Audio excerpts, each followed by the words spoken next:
Hello दोस्तों।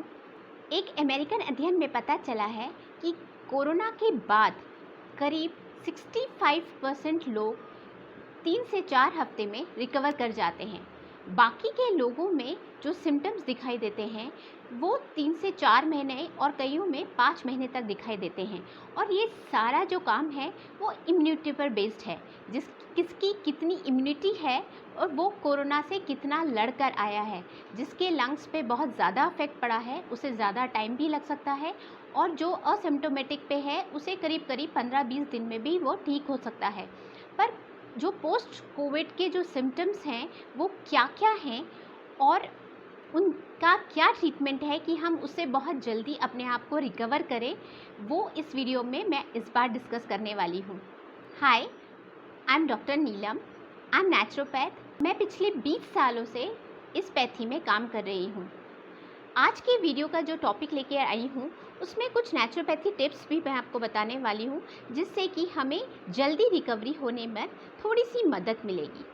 पहले हम कुछ सिम्टम्स के बारे में डिस्कस करते हैं। कोरोना के बाद जितने भी हमें सिम्टम्स दिखाई देते हैं वो करीब करीब हमारे पूरे शरीर में दिखाई देते हैं, पर हम जो शुरुआत करते हैं वो सिर से करते हैं। अगर दिमाग में देखा जाए तो सबसे पहले जो सिम्टम दिखाई देता है वो मेमोरी लॉस, मतलब याददाश्त हम पास्ट से रिलेटेड कुछ भी नहीं है, प्रेजेंट से रिलेटेड रहता है। हम बहुत छोटी छोटी प्रेजेंट की चीज़ें भूल जाते हैं। छोटे छोटे जो चीज़ें हैं जो प्रेजेंट में आप कर रहे हैं, जैसे ऑफिस वर्क जो कर रहे हैं, वो ऑफिस का अगर आप एक काम कर चुके हो, एक पेपर वर्क पूरा कर चुके हो, दूसरा करने जा रहे हो, तो आप ये भूल जाते हो कि पुराना आपने कंप्लीट किया या नहीं, या कंसंट्रेशन भी हम लूज़ कर रहे हैं। हम उतने कंसंट्रेशन से काम नहीं कर पा रहे हैं। साइकोलॉजिकल इफ़ेक्ट्स देखा जाए तो हमें बहुत ज़्यादा स्ट्रेस, एंग्जाइटी और फ्रस्ट्रेशन बहुत ज़्यादा है, क्योंकि हम बहुत छोटी छोटी सी चीज़ें बहुत ज़्यादा भूल रहे हैं। तो जो रेगुलर में काम करने वाले हैं या ऑफिस वर्क करने वाले हैं, उनमें एक फ्रस्ट्रेशन आ रहा है कि ये हमारे साथ क्या हो रहा है। सिर दर्द बहुत ज़्यादा बना रहता है, बहुत ज़्यादा हमें खिंचाव फील होता है, और सिर दर्द की जो प्रॉब्लम है वो काफ़ी दिनों तक बनी रहती है। सेकंड आता है आइज़ में हमें एक स्वेलिंग फील होती है और आँखों से पानी आ सकता है। वो एक पानी का रीज़न ये भी है कि हमें जो सिर दर्द है वो लगातार बना रहता है, और कई बार एक खिंचाव फील होता है। ऐसा लगता है जैसे कोई हमारे बाल खींच रहा है, इस तरह का खिंचाव भी फील होता है। पर जैसे जैसे दिन आगे जाते जाएंगे वो सिर दर्द का जो टेंडेंसी है वो धीरे धीरे कम हो जाती है। शुरू में जब हम ठीक होकर आते हैं तो हमें ज़्यादा सिर दर्द की प्रॉब्लम रहती है, ज़्यादा मेमोरी लॉस की प्रॉब्लम रहती है, और धीरे धीरे बाय टाइम जैसे 15-20 दिन निकलते हैं ये सब धीरे धीरे रिकवर करता है। नोज़ पे आएँ तो स्नीजिंग और आपके नाक बहने का जो प्रॉब्लम है वो बनी रह सकती है थोड़े दिनों तक, पर थोड़े दिनों के बाद वो ठीक हो जाएगी। कानों में दर्द बना रहता है, और कानों में एक हल्की स्वेलिंग दिखाई देगी, या कानों के आसपास आपको थोड़ा सा दर्द महसूस होगा, और कुछ आवाज़ें जैसी सुनाई देती हैं।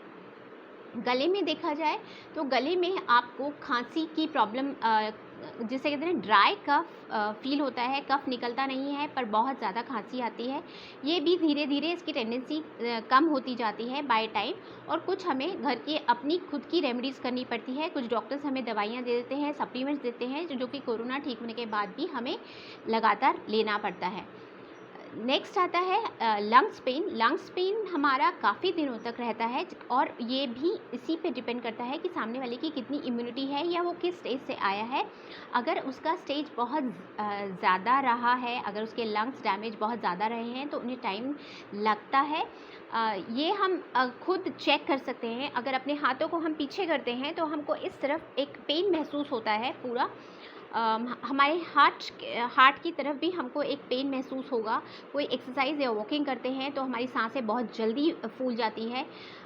हाथों को ऊपर उठाने में या बैक करने में भी हमें एक दर्द महसूस होता है, बट जैसे जैसे टाइम जाएगा आप उसको अगर चेक करना चाहेंगे तो इस तरह से स्ट्रेच करके देख सकते हैं, तो वो हमें एक दर्द कम महसूस होगा। हमें पता चलता जाएगा कि हम धीरे धीरे हील कर रहे हैं।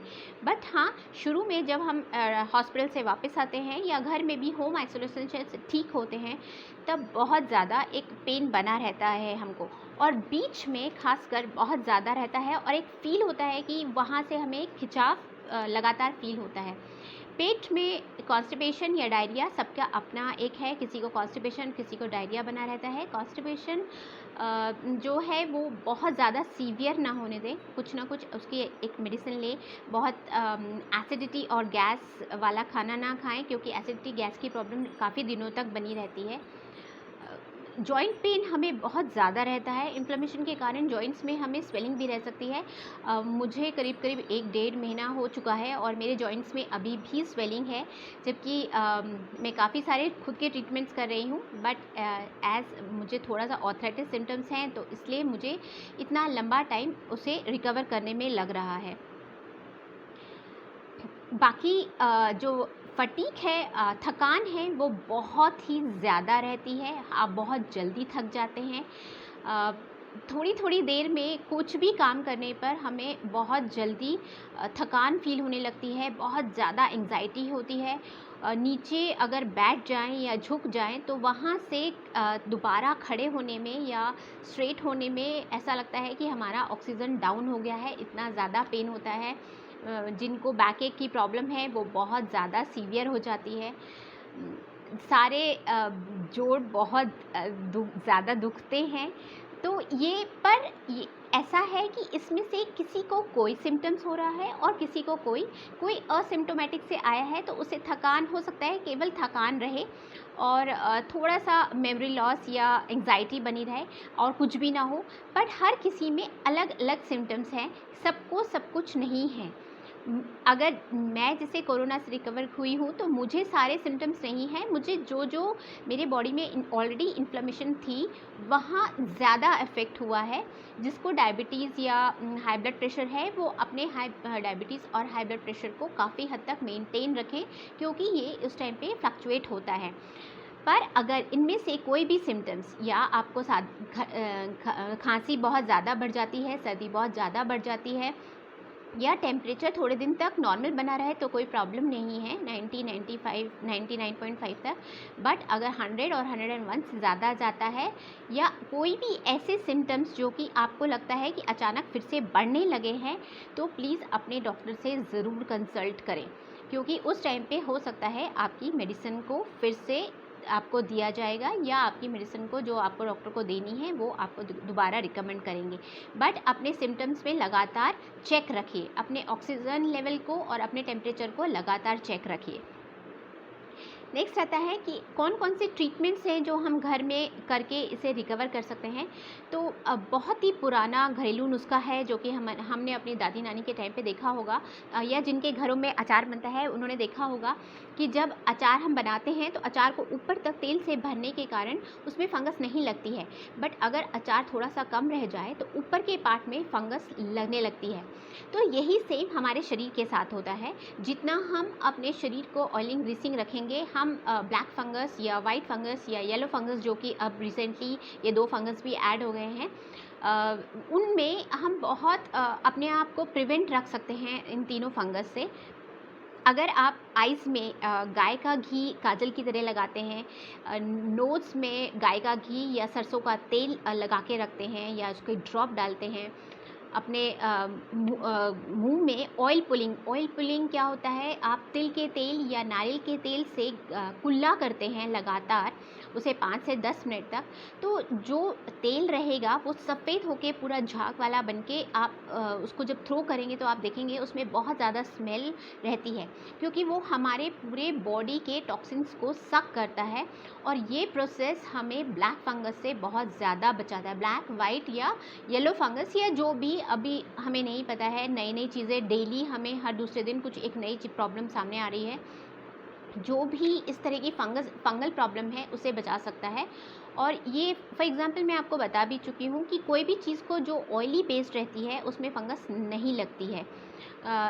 ये सेम आप एक लहसुन की कली को अगर सरसों के तेल में बॉईल करके उसे ठंडा करके फिर अपने कान में डालते हैं, ये डॉक्टर्स रिकमेंड नहीं करते हैं, बट ऑब्वियस पर ये आयुर्वेद में कान में डालने, आयुर्वेद में और नेचुरोपैथी में इसे डालने के लिए मना नहीं होता है। बट येस, ईएनटी डॉक्टर्स के अगर आप वो पास जाएंगे तो वो इस चीज़ को नहीं मानते हैं। पर नेचुरोपैथी या आयुर्वेदिक डॉक्टर के पास जाएंगे तो वो आपको कह सकते हैं कि हाँ, लहसुन की कली को अगर आप सरसों के तेल में गर्म करके अपने कान में डालते हैं तो आप उससे ब्लैक फंगस से या फंगल इन्फेक्शन से बच सकते हैं। और हमारे पुराने टाइम में हमारी दादी नानियाँ भी ये काम किया करती थी, शायद इसलिए हम लोग को कानों की इतनी प्रॉब्लम नहीं हुआ करती थी। वैसे भी हम लोग फ़ोन या हेडफोन लगातार अपने कानों में लगाने की वजह से ऑलरेडी काफ़ी लोगों को कानों में दर्द या कानों में प्रॉब्लम रहती है, बट ये एक बहुत अच्छी नेचुरल रेमेडी है जो आप ट्राई कर सकते हैं, जो इसे मानते हैं। नेक्स्ट चीज़ आती है कि आप जो याददाश्त या कंसंट्रेशन है या जो मेमोरी लॉस है पर डे वाइज जो हमें फ़ील होती है, उसमें मेडिटेशन हमें बहुत ज़्यादा हेल्प करता है। अगर हम डेली मेडिटेशन को करीब 15 से 20 मिनट टाइम दें तो हमें उतनी फ्रस्ट्रेशन या उतना स्ट्रेस या उतने एंग्जाइटी लेवल हमारा नहीं जाता है। इसलिए मेडिटेशन को अपने एक आदत में डालिए, वो हमें बहुत सारी चीज़ों से रिकवर करने में हमारी हेल्प करता है। रेस्ट भरपूर लीजिए, जितना हम रेस्ट लेंगे उतना ही जल्दी हम रिकवर करेंगे। थोड़ा सा हल्का वॉकिंग अपने आप को रखिए। अगर आपको लगता है कि 5-10 मिनट वॉकिंग करने के बाद आपको बहुत ज़्यादा थकान लग रही है तो आप रुक जाइए, उसके बाद फिर से वॉकिंग रखिए। और टेरेस पे या बाहर लॉन में अगर अलाउड है, लॉकडाउन में आपके आसपास कहीं है तो वहाँ करिए, जिससे कि आपका ऑक्सीजन लेवल थोड़ा सा अच्छा बना रहे। अगर योगा करते हैं तो बहुत ही हल्के फुल्के योगा एक्सरसाइजेस करिए। बहुत हेवी एरोबिक्स, जुम्बा या बहुत हेवी योगा एक्सरसाइजेस में मत जाइए। हल्के फुल्के से प्राणायाम या इस तरह के सूर्य नमस्कार, इसमें बिल्कुल भी मत जाइए, क्योंकि अपने आप को अभी हमें स्ट्रेस नहीं करना है। ये सब एक्सरसाइज बाद में, अभी अपने वेट पे वो मत करिए कि मेरा वेट बढ़ जाएगा और मुझे एक्सरसाइज करनी है, अपने आप को ओवर स्ट्रेस कर रहे हैं, नहीं, बिल्कुल भी नहीं। अभी कुछ दिनों तक अपना ध्यान रखना बहुत ज़रूरी है। अपने आप को ओवर स्ट्रेस ना तो बॉडी से करिए ना माइंड से करिए, अपने आप को बहुत ही रिलैक्स रखिए। तुरंत ही अगर आप जॉब में हैं, तुरंत वर्क पे जा रहे हैं तो इस थोड़ा सा या तो हॉलीडेज़ और एक्सटेंड कर सकते हैं तो कर दीजिए, और नहीं कर सकते हैं तो अपने आप को बहुत स्ट्रेस लेवल पे ना लेके जाएं, बिकॉज उसके दूसरे साइड इफ़ेक्ट्स बहुत जल्दी आते हैं। कोरोना से तुरंत हील होने के बाद भी काफ़ी लोगों को कोरोना दोबारा पकड़ सकता है। मास्क लगातार पहनते रहिए, सैनिटाइज़र अपने आप को करते रहिए। फ्रिज का खाना बिल्कुल छोड़ दीजिए कुछ दिनों के लिए, कुछ महीनों के लिए। फ्रिज का कोई भी रखा खाना, ठंडा पानी बिल्कुल भी नहीं पीना है, क्योंकि ये और ज़्यादा हमारी प्रॉब्लम को बढ़ा सकता है। इस टाइम गर्मी में हमें डेफिनेटली लगता है कि ठंडा पानी पीने का मन करता है, और आसपास कहीं मटके भी नहीं मिल रहे हैं लॉकडाउन की वजह से कि हम मटके का नॉर्मल पानी पी सकें। बट प्लीज़ इस पर मत जाइए, ल्यूकवार्म वाटर या गर्म पानी ही पीजिए। जिनको बहुत सूखी खांसी है वो गर्म पानी ना पिए, और अपने पेट को बहुत ज़्यादा क्लीन रखने की कोशिश करिए। होम रेमेडीज़ में आप जैसे गर्म पानी पीते हैं उसमें थोड़ा सा हनी डाल सकते हैं, मुलेठी अपने आप लगातार चबा सकते हैं। हल्दी का दूध आप मुनक्का काली मिर्च के साथ लेके हल्दी का दूध उसके साथ पीते हैं तो वो भी आपकी इम्यूनिटी को या आपके स्ट्रेंथ को बहुत जल्दी बढ़ाएगा, वीकनेस को बहुत जल्दी हटाएगा।